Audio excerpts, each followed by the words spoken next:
The EMS Foundation has been associated with our centre over the last 3 years as an organisation that does a lot of work with children in need of care and protection, and they've adopted the centre because they're happy with the philosophy and the care ethos that we have here. And they believe that sports is an important vehicle in changing lives.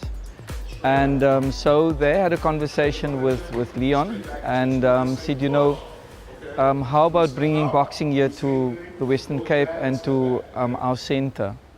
The similarities between young people in the States and the youth here is, I mean, it's exactly the same. You know, the only difference is, you know, opportunity, right? And each kid, you know, that realizes that they have their own special talent and they can be great, you know, is no different than the other kid, be it in New York or be it in, you know, Western Cape. It's all the same thing. So working with youth from there and working with kids from here.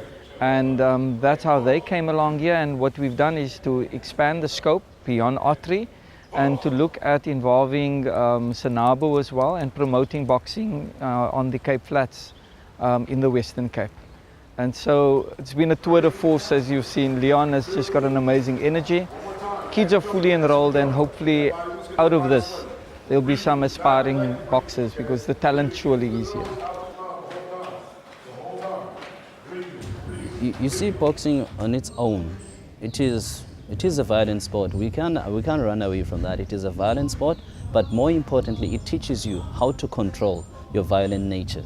So in controlling your violent nature, it means you have to control your behavior.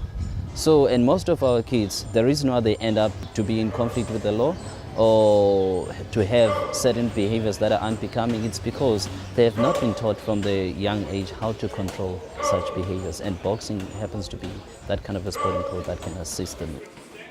What brings them together is you see that hunger in their eyes, you know, to be great, you know, to show the world how talented they are. And as, you know, adults and the role models, we have to recognize that and bring it out of the kids and help them on their path to becoming the very best they possibly can be. It starts when they're young, and those similarities are uncanny between the two continents. It's been said time and again, and it's because it's true. The fact of the matter is the youth are the future of this country, and if we don't put time and energy into them, and if we don't invest in their security, we can't expect the country to move forward. Our young men need strong role models. Given that they come from very tough and challenging environments, sports is a vehicle that gives the kids the discipline and also the incentive of a better life. Boxing has all of that, the kind of discipline required, the training routines, the training regimens, and the commitment and belief, self-belief. All of these things go as part of the package with boxing. I think one of the goals that we'd like to see at the youth centre is the centre used to have 700 boys.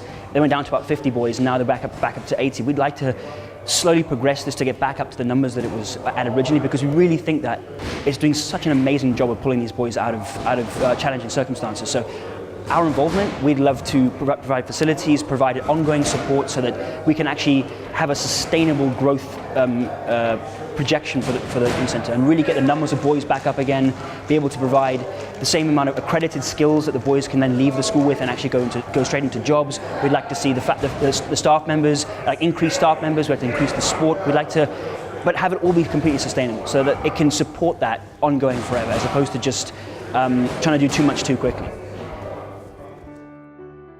In terms of challenges, we've had a very, very good year in terms of funding and support, and those are principally our critical areas.